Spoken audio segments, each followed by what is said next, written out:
Hi అండి, ఎప్పటి నుంచో బెల్లం జిలేబీ ట్రై చేద్దామని అనుకుంటున్నాను. ఫైనల్లీ ఈరోజు అయితే గట్టిగా ఫిక్స్ అయిపోయాను అనమాట.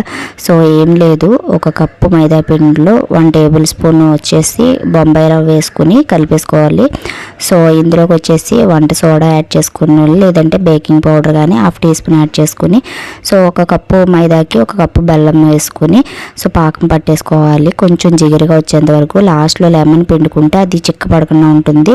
సో మైదా పిండి కలిపేసుకున్నాం కదా, ఈ బ్యాటర్లో లెమన్ వేసుకోవాలి.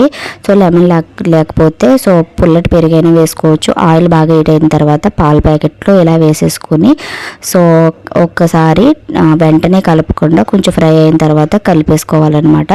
సో నాకు బాగా ఆయిల్ హీట్ అయిపోయింది. కొంచెం ఎర్లీగా అన్నీ రెడీ చేసి పెట్టుకుంటే అంత పర్ఫెక్ట్గా వస్తాయన్నమాట. సో షేప్ అయితే బాగానే వచ్చాయి. బెల్లం పాకులో అయితే వేసుకున్నాను, చాలా టేస్ట్గా వచ్చాయి, క్రిస్పీగా వచ్చాయి అనమాట బొంబాయి రవ్వ వేయడం వల్ల.